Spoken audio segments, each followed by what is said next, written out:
Assalamualaikum warahmatullahi wabarakatuh. Alhamdulillah wassalatu wassalamu ala rasulillah wa ala alihi wa ashabihi wa mawala. La hawla wa la quwwata illa billah. Kemana lama?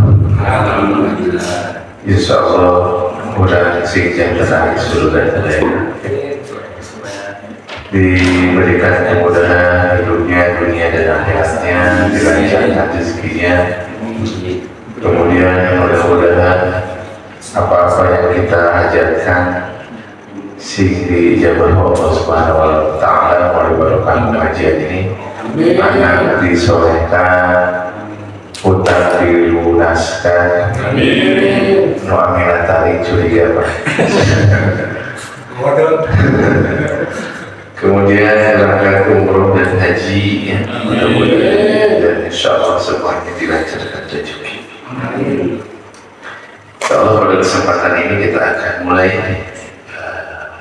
dengan surah 7, surah Al-A'raf, ayatnya ayat ke-17. Surah ke-7 ayatnya ayat ke-17.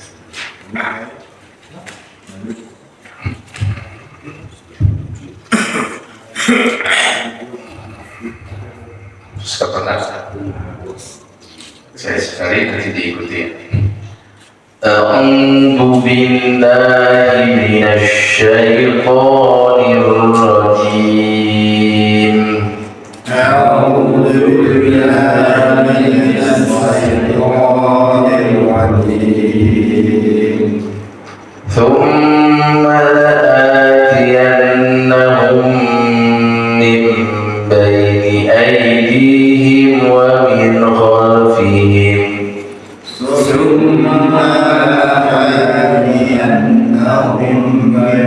بين أيديهم ومن خلفهم وعن أيمانهم وعن شمائلهم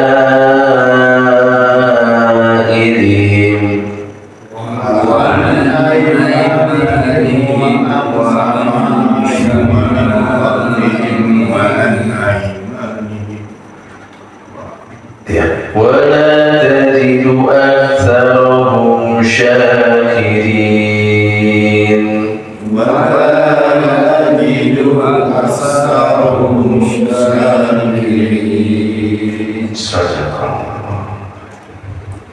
Kemudian pasti aku akan mendatangi mereka dari depan, dari belakang, dari kanan, dan dari kiri mereka. Dan engkau tidak akan mendapati kebanyakan mereka bersyukur.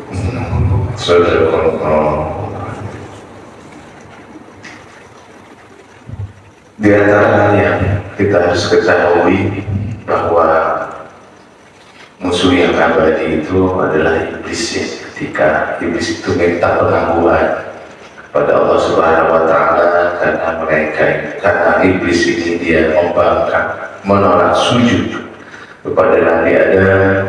Kemudian iblisnya berkata, ana khairu min, bahwa aku ini lebih baik daripada Adam. Khalaqtani min nar wa khalaqtahu min tin. Iblis berkata, aku diciptakan dari api, sedangkan Adam ini diciptakan dari tanah. Nah, kemudian iblis ini minta penangguhan karena Allah Subhanahu wa taala jadikan iblis ini terlaknat, terusir dari surga, tidak akan masuk surga selama-lamanya, masuk neraka. Oke, aku minta penangguhan, ingin dipanjangkan umur. Yang kedua, permintaan iblis ini ingin diberikan bala tentara. Mungkin kalau sekarang ada bagian kavalri, ada bagian kuda, pemanah, khusus pasukan penyerbu, pasukan infanteri, sniper gitu. Oke, tetap Allah berikan. Kemudian bocorannya iblis ini di ayat sebelumnya mereka iblis ini meminta penangguhan waktu, Allah berikan ya. Kemudian di ayat ke-16-nya iblis menjawab, karena engkau telah menyesatkanku ya, pasti aku akan termasuk yang selalu menghalangi mereka ya. Maksudnya adalah manusia dari jalanmu yang lurus. Caranya bagaimana? Semua la'atiyan min baini wa min khalfihim, pasti kami itu akan datang ya. Kemudian aku akan datang mendatangi mereka dari depan, kemudian dari belakang, dari kanan, dari kiri ya. Maksudnya apa? Para ulama tafsir menjelaskan datang dari arah depan supaya membisiki kepada manusia ini tentang kekhawatiran. Makanya banyak manusia itu yang galau, khawatir, takut tentang masa depan. Contohnya gimana? Banyak yang risau, aduh isu kumaha, jangan bayar itu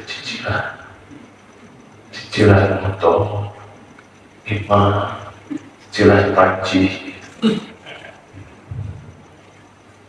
Selalu ada kekhawatiran ini. Para ulama datangnya dari iblis, senantiasa takut khawatir. Intinya supaya manusia tidak bahagia, karena kata bahagia di dalam Quran itu terangkum dengan dua kalimat apa? La khaufun wa la hum yahzanun. Tidak takut dan juga tidak sedih. Nah, supaya tidak bahagia, maka iblis itu datang ke arah depan, maksudnya supaya manusia itu takut, dan ke arah belakang supaya manusia itu jadi bersedih. Biasanya kan kita kalau sedih itu dengan masa lalu ya. Aduh Pak Ustaz, jadi pokoknya betul ya, kira kejadian apa 10 tahun atau kebayang 10 tahun yang lalu masih keinget, gimana mau move on, cek bahasa saya. Sedangkan kita masih bersedih dengan kejadian-kejadian yang makanya Quran menjelaskan agar kita senantiasa memaafkan bagi orang-orang yang berbuat kesalahan atau zalim pada dia supaya terputus energi negatif. Orang-orang yang zalim itu kepada kita udah bebaskan saja gitu. Bukan berarti kita lemah gitu. Memaafkan itu cara terbaik untuk mencintai diri kita.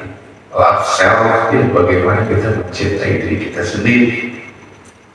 Kemudian datang dari sebelah kiri dan kanan, maksudnya apa? Kata ulama tafsir, supaya manusia itu senantiasa ningali batul, khususnya urusan dunia. Kan banyak manusia itu jadi gelisah gara-gara tetangganya beli kulkasannya, beli motorannya, beli mobilnya. Imam di lantai di tingkat 2, tingkat 3. Nah, orang-orang yang ada penyakit di dalam hatinya tembus tuh ya, oleh serangan iblis, makanya merasa kurang terus, iri gitu melihat orang lain, sehingga kata-katanya saking dia itu susah menyayangi orang lain dalam urusan ira. Batu juga udah orang juga batu mengenai saya begitu. Nah, jadi ingat poin ini Pak di dalam surah 7 ayat ke-17 bahwa iblis itu dengan segala cara dan upayanya bagaimana bisa menyesatkan manusia, terlebih bagaimana manusia itu agar dia itu tidak bahagia.